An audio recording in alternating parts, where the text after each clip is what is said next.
Next topic है solutions में, वो है नॉन आइडियल सॉल्यूशंस। क्वेश्चन यहाँ पर ये नॉन आइडियल सॉल्यूशंस होते क्या हैं? वो सॉल्यूशंस जो हर टेम्परेचर और प्रेशर की कंडीशन पर राउल्स लॉ को फॉलो नहीं करते हैं, उन सॉल्यूशंस को हम नॉन आइडियल सॉल्यूशंस कहते हैं। जो भी नॉन आइडियल सॉल्यूशंस होते हैं उनमें सॉल्यूट सॉल्यूट या सॉल्वेंट सॉल्वेंट जो इंटरेक्शन होता है, सॉल्यूट सॉल्यूट या सॉल्वेंट सॉल्वेंट जो इंटरेक्शन होता है, it is not found to be equal to solute solvent interaction। solute solvent interaction मैंने आपको बताया था कि हम लोग सॉल्यूट सॉल्यूट को इंटरेक्शन को बीबी इंटरेक्शन कहते हैं, सॉल्यूट को बी से रिप्रेजेंट करते हैं, और सॉल्वेंट सॉल्वेंट इंटरेक्शन को ए इंटरेक्शन कहते हैं, और जो सॉल्यूट सॉल्वेंट इंटरेक्शन होता है उसको ए बी इंटरेक्शन कहते हैं। तो नॉन आइडियल सॉल्यूशन में सॉल्यूट सॉल्यूट इंटरेक्शन या सॉल्वेंट सॉल्वेंट इंटरेक्शन बराबर नहीं होता है सॉल्यूट सॉल्वेंट इंटरेक्शन के। मींस बीबी इंटरेक्शन और A interaction is not found to be equal to A B interaction. अब क्वेश्चन यहाँ पर ये वो कौन कौन सी कंडीशंस हैं, the conditions required for a solution to be non ideal. Non ideal, अगर कोई भी सॉल्यूशन नॉन आइडियल है तो उसमें कौन कौन सी कंडीशंस पाई जानी चाहिए? पहली कंडीशन, वो सॉल्यूशन राउल्स लॉ को फॉलो नहीं करना चाहिए, यानी जो पी ए है it should not be equal to P naught A chi A, as well as जो आपका पी बी होता है it should not be equal to P naught B chi B. ठीक है, साथ में दूसरा पॉइंट है कि जो डेल्टा वी मिक्सिंग है वो आपका जीरो के बराबर नहीं होना चाहिए। मतलब जब भी आप सॉल्यूट को सॉल्वेंट में मिक्स करा रहे हैं तो वॉल्यूम में जो चेंज है कुछ ना कुछ चेंज होना चाहिए, या तो वॉल्यूम बढ़ना चाहिए या वॉल्यूम घटना चाहिए। तीसरा है कि जो आपकी जो डेल्टा एच मिक्सिंग है, delta H mixing it should also not be equal to zero, ये भी आपकी जीरो के बराबर नहीं होनी चाहिए। मतलब एंथैल्पी जो चेंज है मिक्स कराने के बाद में वो आपकी चेंज नहीं होनी चाहिए, ना तो हीट इवॉल्व होनी चाहिए और ना ही हीट एब्जॉर्ब होनी चाहिए। तो these are the three conditions required for a solution to be non-ideal। अब वो solutions जो non-ideal होते हैं वो दो प्रकार के डेविएशंस को शो करते हैं, एक तो पॉजिटिव डेविएशन और दूसरे होते हैं negative deviations. The solutions showing the solutions which are non-ideal in nature they tends to show two types of deviations। पहला होता है पॉजिटिव डेविएशन और दूसरा होता है नेगेटिव डेविएशन। अब कोई भी पर्टिकुलर सॉल्यूशन पॉजिटिव डेविएशन को कब शो करता है? अगर कोई सॉल्यूशन ऐसा है जिसके द्वारा कोई भी मैं सबसे पहले बात करना चाहूंगा यहाँ पर उन सॉल्यूशंस के बारे में जो पॉजिटिव डेविएशन को शो कर रहे हैं। तो अगर कोई भी पर्टिकुलर सॉल्यूशन ऐसा है उसमें पाए जाने वाले जितने भी कंपोनेंट्स हैं, पता है हमें सॉल्यूशन में दो कंपोनेंट पाए जाते हैं, solute as well as solvent. अगर किसी भी पर्टिकुलर सॉल्यूशन के हर एक कंपोनेंट का जो वेपर प्रेशर है, साथ में जो टोटल वेपर प्रेशर है सॉल्यूशन का, है ना, साथ में जो टोटल वेपर प्रेशर है सॉल्यूशन का, अगर वो राउल्स लॉ के द्वारा एक्सपेक्टेड वेपर प्रेशर से अधिक है then the solution tends to show the positive deviation. अगर कोई सॉल्यूशन पॉजिटिव डेविएशन को शो कर रहा है तो उस सॉल्यूशन के द्वारा जो भी एक्सपेक्टेड प्रेशर है, हर कंपोनेंट का प्रेशर, मतलब जो पी ए है वो आपका ज्यादा होना चाहिए राउल्स लॉ के द्वारा एक्सपेक्टेड वेपर प्रेशर से। जैसे पी ए राउल्स लॉ के द्वारा, अगर ये राउल्स लॉ को फॉलो कर रहा था तो P A is supposed to be equal to P naught A into chi A, but if it is showing positive deviation then PA should be greater than P naught A chi A। Similarly your P naught B should be more than, sorry, PB should be more than P naught B chi B। ठीक है, साथ में जो आपका total pressure है, total pressure P total, वैसे तो क्या होता है पी टोटल बराबर होता है P naught A chi A plus P naught B chi B के, लेकिन अगर कोई सॉल्यूशन पॉजिटिव डेविएशन शो कर रहा है तो P total should be greater than P naught A chi A plus P naught B chi B. तो ये मैंने आपको बताया, कोई भी पर्टिकुलर सॉल्यूशन राउल्स लॉ को शो करेगा तो हर उस सॉल्यूशन में पाए जाने वाले जितने भी कंपोनेंट्स हैं उनका वेपर प्रेशर और जो टोटल वेपर प्रेशर होगा वो राउल्स लॉ के द्वारा एक्सपेक्टेड वेपर प्रेशर से अधिक होना चाहिए। साथ में the solution if it is showing positive deviation, तो इसमें जो सॉल्यूट इंटरेक्शन है या जो आपका सॉल्वेंट इंटरेक्शन है वो अधिक होना चाहिए देन सॉल्वेंट इंटरेक्शंस। मैं आपको पहले ही बता चुका हूँ, सॉल्यूट इंटरेक्शन को हम बीबी इंटरेक्शन कहते हैं, सॉल्वेंट इंटरेक्शन को ए इंटरेक्शन कहा जाता है, और सॉल्वेंट इंटरेक्शन को हम ए बी इंटरेक्शन कहते हैं। तो अगर कोई सॉल्यूशन ऐसा है जो पॉजिटिव डेविएशन को शो कर रहा है तो सॉल्यूट इंटरेक्शन या सॉल्वेंट इंटरेक्शन ज्यादा होना चाहिए सॉल्वेंट इंटरेक्शन के कंपैरिजन में। तब उस कंडीशन में उसमें टेंडेंसी होगी to show the positive deviation. मतलब सॉल्यूट और सॉल्वेंट को जब मैंने मिक्स करा दिया आपस में, तो अब इंटरेक्शन कम होना चाहिए, पहले इंटरेक्शन मिक्स करने से पहले इंटरेक्शन ज्यादा होना चाहिए। ठीक है, तो ये मैंने आपको इसके बारे में थोड़ा सा डिस्कस किया। अब देखिए हुआ क्या, जब सॉल्यूट को आप सॉल्वेंट में मिला दोगे तो सॉल्यूट सॉल्वेंट में जो इंटरेक्शन है अगर वो कम है तो सॉल्यूट के पार्टिकल्स भी और सॉल्वेंट के पार्टिकल्स में दोनों में टेंडेंसी होगी to escape up more in the form of vapours. तो अगर ये ज्यादा वेपर्स कलेक्ट करेंगे, जैसे मैंने यहाँ पर एग्जांपल लिया, here we are taking a solution, ये क्लोज कंटेनर है, इसमें आपने सॉल्यूशन लिया और इस सॉल्यूशन में दोनों कंपोनेंट्स हैं, ए कंपोनेंट भी और बी कंपोनेंट भी। तो अगर ए और बी कंपोनेंट के बीच में जो फोर्स ऑफ अट्रैक्शन है अगर वो कम है तो ए के पार्टिकल्स भी ज़्यादा आसानी से इवेपोरेट होंगे वेपर्स के फॉर्म में, बी के पार्टिकल्स भी आसानी से इवेपोरेट होंगे in the form of vapours. तो अगर इनके बीच में इंटरेक्शन कम है तो more amount of vapours will be evaporated up and they tends to exert more pressure on the surface of solution and the solution tends to show the positive deviation। मैं एक एग्जांपल लेता हूं, जैसे आपने लिया एनहेक्सेन, आपने एनहेक्सेन लिया है प्लस उसमें आपने क्या मिला दिया, इथेनॉल को मिलाया, एनहेक्सेन में इथेनॉल मिलाया। तो मैं पता है हेक्सेन के मॉलिक्यूल्स आपस में जिस फोर्स ऑफ इंटरेक्शन से अटैच होते हैं वो होता है वॉन डर वाल्स फोर्स। ठीक, और इथेनॉल के मॉलिक्यूल्स आपस में जिस फोर्स ऑफ इंटरेक्शन से अटैच है, इथेनॉल के मॉलिक्यूल्स मींस सॉल्वेंट इंटरेक्शन जो होता है वो इसमें कौन सा होता है, वो प्रेजेंट होता है हाइड्रोजन बॉन्ड के फॉर्म में। अब आपने क्या किया, हाइड्रोजन बॉन्ड के फॉर्म में, अब आपने क्या किया, जब आप एनहेक्सेन को इथेनॉल में मिलाएंगे तो जो नया इंटरेक्शन होगा वो वीक होगा then that of hydrogen bond present in between solvent. That's why जब नया इंटरेक्शन कम होगा तो उस कंडीशन में जो आपके एनहेक्सेन और इथेनॉल के जो पार्टिकल्स होंगे उनमें अधिक टेंडेंसी होगी to escape up in the form of vapours and it will show the positive deviation, और वो पॉजिटिव डेविएशन को शो करेगा। अब एक प्रश्न यहाँ पर ये आता है, what are the conditions for positive deviations. किसी भी पर्टिकुलर कंपाउंड के किसी भी सॉल्यूशन के पॉजिटिव डेविएशन को शो करने के लिए कौन कौन सी कंडीशंस होनी चाहिए। पहली कंडीशन मैंने बता चुका हूँ, पहली कंडीशन तो यही है कि उस पर्टिकुलर सॉल्यूशन में पाए जाने वाले जितने भी कंपोनेंट्स हैं उनका वेपर प्रेशर राउल्स लॉ के द्वारा एक्सपेक्टेड वेपर प्रेशर से अधिक होना चाहिए, साथ में जो टोटल प्रेशर होना चाहिए वो भी अधिक होना चाहिए then the expected vapour pressure according to Raoult's law. Second one is जो आपकी डेल्टा एच मिक्सिंग है वो आपकी 0 से अधिक होनी चाहिए, और 0 से अधिक होने का मतलब आपकी जो डेल्टा एच है वो पॉजिटिव होना चाहिए। मतलब आपकी जो प्रोसेस है वो कैसी होनी चाहिए, डेल्टा एच की वैल्यू पॉजिटिव किसके लिए होती है, एंडोथर्मिक प्रोसेस के लिए, तो प्रोसेस आपकी एंडोथर्मिक होनी चाहिए। तीसरा पॉइंट है कि जो डेल्टा वी मिक्सिंग है it should also be greater than 0, ये भी 0 से अधिक होनी चाहिए। मतलब जब हम सॉल्यूट और सॉल्वेंट को मिला रहे हैं तो जो वॉल्यूम है डेल्टा, जो आपका वॉल्यूम है सॉल्यूट सॉल्वेंट को मिलाने के बाद सॉल्यूशन का जो वॉल्यूम है वो अधिक होना चाहिए। So this is the way in which we can say that your solution is showing the positive deviation. अब एक प्रश्न और है, अगर हम यहाँ पर एक ग्राफ प्लॉट करना चाहें, graph, I want to plot the graph here. क्या किया हमने, देखिएगा ग्राफ कैसे प्लॉट कर रहे हैं। हमने क्या किया है, here we are taking the vapour pressure, इधर तो वेपर प्रेशर ले लिया वाई एक्सिस पर और इधर आपने मोल फ्रैक्शन ले लिया ऑन एक्स एक्सिस।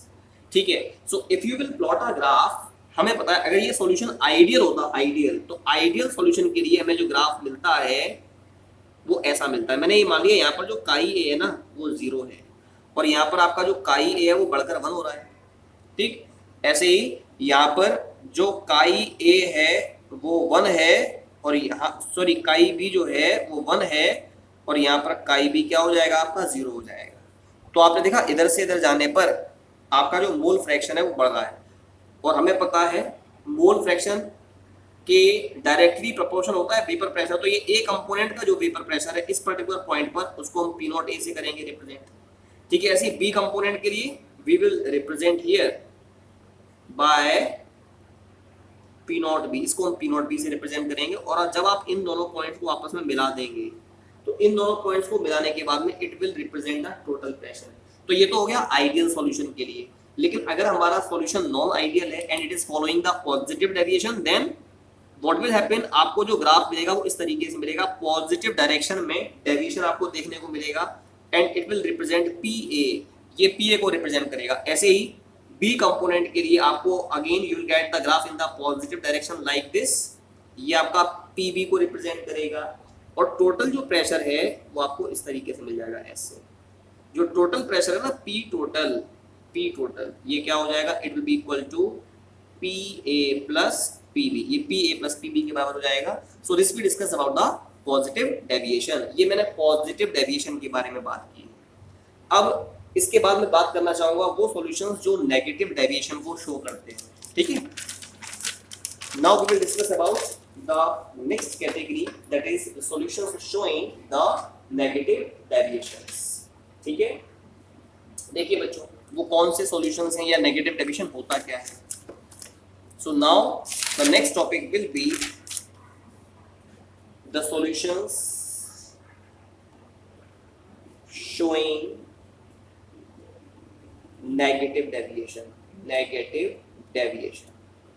अगर कोई सॉल्यूशन ऐसा है जो नेगेटिव डेविएशन को शो कर रहा है तो इसका मतलब है उस कंपोनेंट, उस पर्टिकुलर सॉल्यूशन में जितने भी कंपोनेंट्स पाए जा रहे हैं उन सभी का जो वेपर प्रेशर है, जैसे अगर दो कंपोनेंट है पी ए और दूसरा है पी बी, तो पी ए जो होना चाहिए it should be less then P naught A chi ए, और साथ में जो पी बी है it should also be less then P naught B into काई बी। ऐसे जो टोटल प्रेशर है ना P total, it should also be less then P naught A chi A plus P naught B chi B. कहने का मतलब है अगर कोई सॉल्यूशन नेगेटिव डेविएशन को शो कर रहा है तो उस सॉल्यूशन में जितने भी कंपोनेंट्स प्रेजेंट है उन सभी का वेपर प्रेशर राउल्स लॉ के द्वारा एक्सपेक्टेड वेपर प्रेशर से कम होना चाहिए। साथ में जो टोटल वेपर प्रेशर है it should also be less than the expected vapour pressure according to Raoult's law. अगर कोई सॉल्यूशन नेगेटिव डेविएशन शो करता है तो सॉल्यूट इंटरेक्शन या सॉल्वेंट, जो सॉल्वेंट इंटरेक्शन है, सॉल्यूट इंटरेक्शन को हम बीबी इंटरेक्शन कहते हैं और सॉल्वेंट इंटरेक्शन को हम एए इंटरेक्शन कहते हैं, ये कम होना चाहिए देन सॉल्यूट सॉल्वेंट इंटरेक्शन जिसको हम एबी इंटरेक्शन कहते हैं। ठीक है, मैं एक एग्जांपल भी यहां पर लेना चाहूंगा। मैंने एग्जांपल लिया एसीटोन प्लस क्लोरोफॉर्म, एसीटोन और क्लोरोफॉर्म का सॉल्यूशन। हमें पता है एसीटोन के मॉलिक्यूल्स आपस में जिस फोर्स ऑफ इंटरेक्शन से अटैच होते हैं वो होता है डाइपोल इंटरेक्शन, और क्लोरोफॉर्म के मॉलिक्यूल्स आपस में एक दूसरे से अटैच होते हैं with the help of weak van der Waals force of interaction. ये weak van der wall force से अटैच होते हैं। वॉन डर वॉल्स फोर्स को हम लोग डिस्पर्शन फोर्स या लंदन फोर्स भी कहते हैं। तो आपने देखा क्लोरोफॉर्म के मॉलिक्यूल्स जब हमने इन दोनों को अलग अलग दिया है तो एसीटोन के मॉलिक्यूल्स आपस में अटैच है with the help of dipole interaction, और क्लोरोफॉर्म के मॉलिक्यूल्स आपस में अटैच है with the help of van der wall force of interaction. अब आपने क्या किया, दोनों को मिक्स कर दिया, तो मिक्स करने के बाद आपको क्या मिल गया, सॉल्यूशन मिल गया। तो जो सॉल्यूशन अब मिलेगा उसमें एसीटोन और क्लोरोफॉर्म दोनों के मॉलिक्यूल्स पाए जाएंगे ना। तो जो एसीटोन के मॉलिक्यूल होगा जैसे CH3COCH3, ये क्लोरोफॉर्म के साथ CHCl3 के साथ क्या बनाएगा, it will form the hydrogen bond. ये क्या बनाएगा, ये बना देगा हाइड्रोजन बॉन्ड। और हमें पता है जो हाइड्रोजन बॉन्ड बना है, when we mix the solute into solvent, then this hydrogen bond is found to be stronger than this hydrogen bond is found to be stronger than the previous bonds, that is van der Waals force of interaction and dipole dipole interaction। यही कहा है मैंने कि solute solvent interaction ज्यादा होना चाहिए than solute solute और solute solvent interaction। तो जब solute solvent में interaction ज्यादा होगा, then less amount of vapors will be evaporated up and they will exert the less vapor pressure on the surface of solution and the solution will show the negative deviation। मैंने क्या बताया, जैसे यहाँ पर solution आपका बन रहा था, तो जो सॉल्यूशन आपका बना है उसमें अगर सॉल्यूट सॉल्वेंट में इंटरेक्शन अगर ज्यादा होगा, then less amount of vapours will be escape up in the up and they will exert less vapour pressure on the surface of solution and the vapor pressure exerted on the surface will be less than the expected vapor pressure according to Raoult's law, and in this case it tends to show the negative deviation। ये मैंने आपको इसके बारे में बताया है। अब अगर हम ग्राफ प्लॉट करना चाहें यहाँ पर, लेकिन ग्राफ प्लॉट करने से पहले मैं सबसे पहले बात करना चाहूंगा what are the conditions required for a solution to show negative deviation. तो पहली कंडीशन है PA should be less than P naught A into pi A and PB should be less than P naught B into pi B। ऐसे ही total pressure should be less than P naught A chi A plus P naught B chi B। ये पहली condition है जो कोई भी solution show करेगा अगर वो नेगेटिव डेविएशन को शो कर रहा है तो। दूसरा second condition is delta H mixing जो है ना वो आपकी लेस देन जीरो होनी चाहिए। लेस देन जीरो का मतलब नेगेटिव होनी चाहिए। तीसरा है कि जो आपका डेल्टा वी मिक्सिंग है it should also be less than zero, ये भी आपकी जीरो से कम होनी चाहिए। और अब अगर हम यहाँ पर ग्राफ प्लॉट करें, if we want to plot a graph here, अगर हम यहाँ पर एक ग्राफ प्लॉट करना चाहें तो ग्राफ कैसे प्लॉट होगा, देखिएगा हमने क्या किया है। Here I want to plot a graph in between the vapor pressure as well as mole fraction। यहाँ पर वेपर प्रेशर और मोल फ्रैक्शन के बीच में ग्राफ प्लॉट करना चाह रहा हूं मैं। तो आपने देखा ये तो आपका आइडियल सॉल्यूशन के लिए ग्राफ हो गया। यहाँ पर मैंने मान लिया यहाँ पर जो काई ए है वो 0 है, यहाँ पर जो काई ए है वो 1 है, इस जगह पर जो काई बी है वो 1 हो जाएगा and chi B at this position will be 1 0 0 sorry, ठीक है। तो ये तो हो गया आपका ए कंपोनेंट के लिए ग्राफ, ये हो गया हमारा बी कंपोनेंट के लिए ग्राफ, है ना। और ये इन दोनों को मिला देंगे, it will represent the total pressure, but it is for the ideal solution, it is for the ideal solution. But if the solution show negative deviation, इसका मतलब ये हो गया कि ए कंपोनेंट के लिए जो ग्राफ मिलेगा आपको वो ये मिल जाएगा। ए कंपोनेंट के लिए इसको आप पी ए से करोगे रिप्रेजेंट। ये जो आपको ग्राफ मिल रहा है यहाँ पर, this graph you will get for the B component, इसको आप पी बी से रिप्रेजेंट करेंगे। और ये वाला जो ग्राफ होगा, ये ग्राफ ये it will represent the total pressure of the solution, जो कि आपका होगा पी ए प्लस पी। तो ये मैंने आपको इसके बारे में थोड़ा सा डिस्कस किया। अच्छा, एक इंपॉर्टेंट चीज ये है कि कौन कौन से सॉल्यूशंस नेगेटिव डेविएशन शो करेंगे। एक एग्जांपल मैंने लिया एसीटोन और क्लोरोफॉर्म का जो मिक्सचर है, it will show negative deviation. एक और एग्जांपल लेते हैं, अगर हम HCl लें प्लस वाटर, HCl और वाटर का मिक्सचर लेते हैं, it also tends to show the negative deviation. एक और एग्जांपल मैं ले रहा हूं, मैंने लिया nitric acid plus water, it also show the negative deviation. Next example is acetic acid plus pyridine, तो ये सारे के सारे जो मिक्सचर्स होंगे they all have the tendency to show the negative deviation. बिल्कुल ऐसे ही हम यहाँ पर पॉजिटिव डेविएशन की बात कर रहे थे कि कौन कौन से सॉल्यूशंस जो है ना वो पॉजिटिव डेविएशन को शो करेंगे। तो मैंने आपको बताया था कि एन हेक्सेन और इथेनॉल का जो मिक्सचर है it will show the positive deviation. एक और एग्जांपल लेते हैं, अगर हम CCl4 क्लोरोफॉर्म लें और बेंजीन लें, इन दोनों को मिक्स करते हैं, it also show the negative positive deviation. If we are taking acetone plus benzene, acetone को बेंजीन में मिलाएं, तो ये सारे के सारे जो एग्जांपल्स होंगे they all are said to be the examples of the solution showing positive deviation।